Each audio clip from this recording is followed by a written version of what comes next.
Okay, so this little window will pop up once it's finished, you know, telling you submeshes, how many faces, how many vertices, all this good stuff. Just click on the check mark and then close that. Okay, and then in the master browser, you want to use the drop-down menu and scroll down to the folder that you just imported the object into, so tutorial 01, and then you want to give it a few minutes. Takes a little bit to reticulate everything or do its little thing so that, you know, it has all the information in there. You know, now if you are importing a bunch of models, not just one, then you wouldn't do this step yet. You would go through the wizard and just import the next one and the next one and the next one until you have them all in there. And then, you know, do the little master browser thing. This is going to take a few minutes. Woohoo! Okay, it's done. So, go into the models, props. Now I have two here because this is my second attempt at this tutorial. The first one was not a good thing because Vegas decided it didn't want to, it wanted to pretend that the AVI file doesn't exist. It wouldn't work for it, so this is a different one. So anyways, click on the tutorial shelf 01, which is the one I just brought in. Okay, now down here at the bottom you'll see tags, bones, properties, description. Click on tags. You know, give it a couple tags. It's a shelf, so it's domestic, it's furniture, and it is a prop. Alright, and then don't worry about bones because we brought it in from Sketchup, so it doesn't have any bones. Don't need the description, so click on the properties. Now, can be held. You can't use this unless it has bones. You know, and that's what you use for like a held prop. Let's see. We want to make it scalable, so you can make it bigger or smaller. Attaches to the floor. Mobile, we don't need it to move. We don't want it to attach to the wall or the ceiling. Doesn't need to be navigatable. Can stack and can be stacked on. I don't use those. I used to, but they don't really seem to matter anymore. Can be walked on. Well, if it's floor, you want to check that, but this is not a floor, so just the two. Save it a couple times, make sure. Go to templates. Let's see. Click on it. You know, that's the mesh that it created when you brought it in. Okay, these are the materials. Now, I always click don't show shadows. You don't have to. Smooth transparency, double scissors, and scissor transparency is if, you know, if say it was a splat of blood and you put it on just a square. Not a box, but just a square, like a piece of paper. You'd use those so that way the blood is the only thing you see and everything else is invisible. Ambient shadow, I don't use that. Don't cast shadows. You can use that, but then it's not going to cast shadows. So you can have a couch that casts shadows and this shelf will not. So it, you know, wouldn't really look good. So let's see. Skin alpha, you use that for skin. This is not skin. It's not a person. Two-sided. Back to the blood splat. Now, if you had a blood splat on a square, you would want it double-sided. So, you know, that way, if you look at it from behind, it's not invisible. Z float. Now, if this was a floor, then I would click that, so that way it floats above the floor. Otherwise, when you turn your vision, it's the floor is going to show through. It's just bad juju. Reflective eye, don't know, don't use it. Not selectable. You know, I would guess that would be so you can't select it, and I'd see no reason to actually use that. invisible to the camera. Now, if you made a nav mesh so that the characters could walk on it, but you don't want anybody to see the nav mesh because you want the floor to be seen. Like, say you had a building and you have a balcony up here and you want somebody to walk out on the balcony. So you use a nav mesh and they walk out. But you don't want the nav mesh to be seen. You just want the balcony. You know, you would click that. Wind sway, okay. Click that. You use that for plants and things like that. See if we click this. Watch that moves. Ooh, we don't want that to move though. It's a shelf. It's not a nav mesh. It's not an anti-nav mesh. Don't know. Don't use it. Let's see. This I haven't really used that, so not gonna mess with that. Okay, now up here.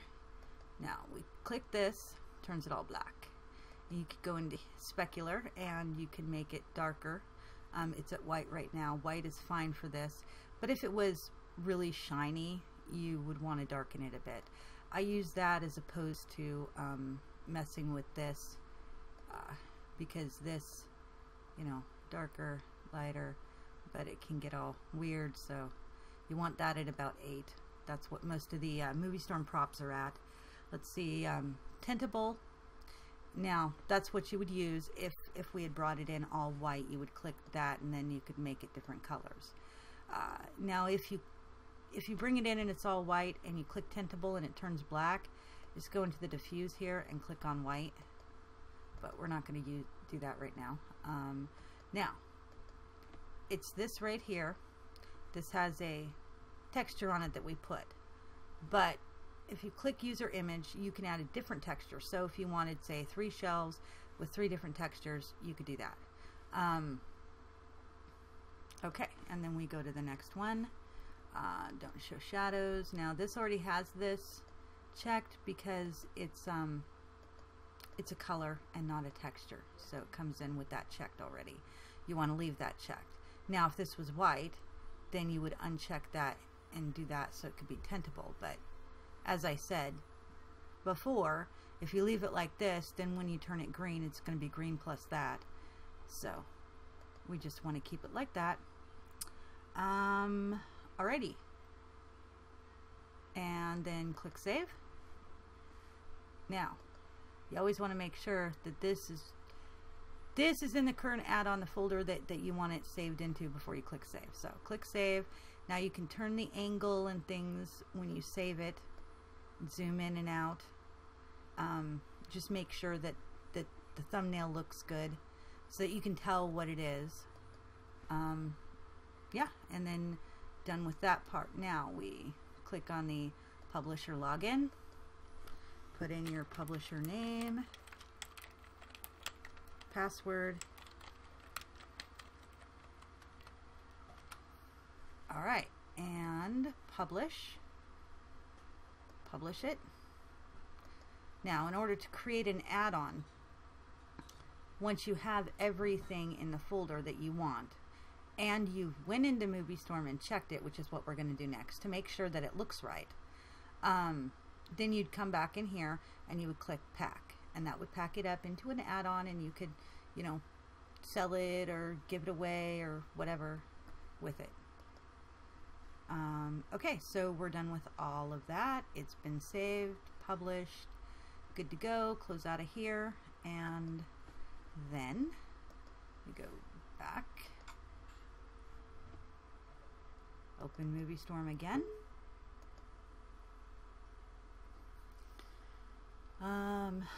Let's see. Takes a while. All right. Let's see. Wait for it. Start. Yay. Press the start button. Okay. And then wait for it to open. Open. New movie. Although we're not really making a movie. We're just putting this out to make sure that it looks okay. That it's the right size and stuff. Empty movie. Check mark. And the wait for it. I kind of have a lot of stuff in both my versions of Moviestorm.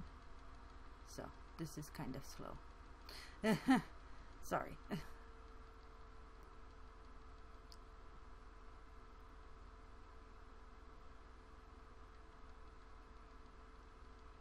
Eventually it will open. Honest.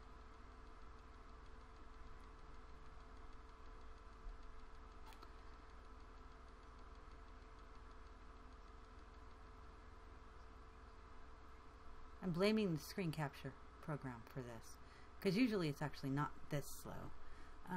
Alright, now empty set, make sure it's clicked on that, go into the workshop thing, the hammer and the wrench.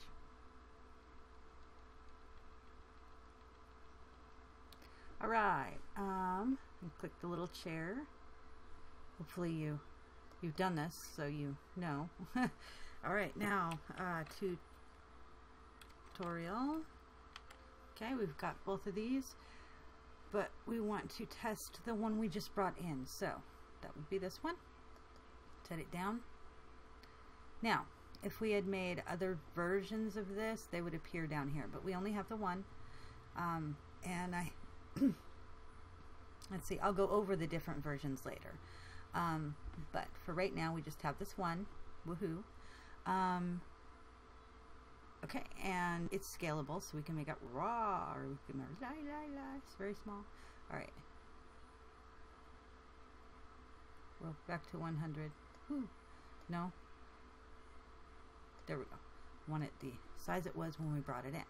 Okay, now let's grab a person just to make sure that it's the correct size.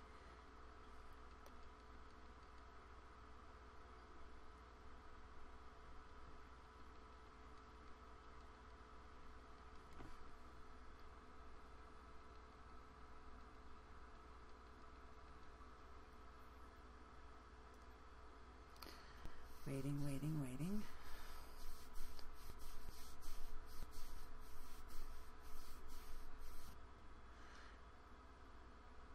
Okay, good. I was hoping it wasn't going to freeze, because I've had that happen before. I really need one of those terabyte things. Alright, anyways, we got the dude, and he's just a star. It's not to be confused with the dude from the Sketchup, because, you know, this dude actually has dimensions to him. Put him down next to it. Okay. Wait for it to decide. Aren't you going to move?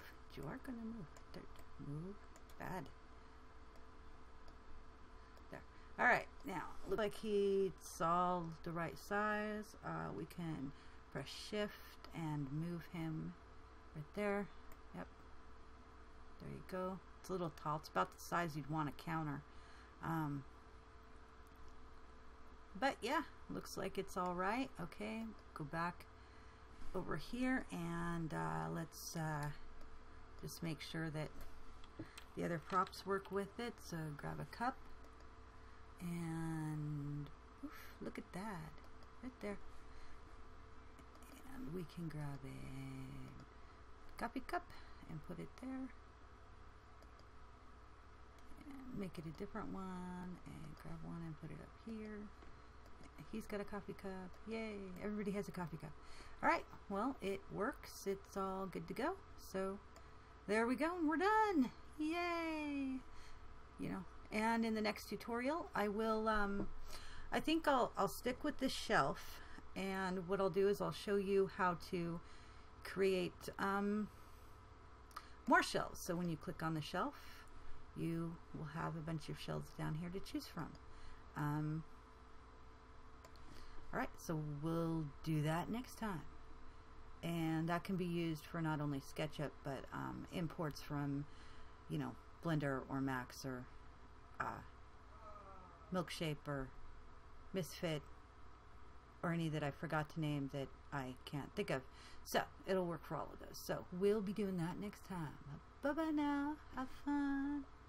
Yay. Bring in lots of stuff.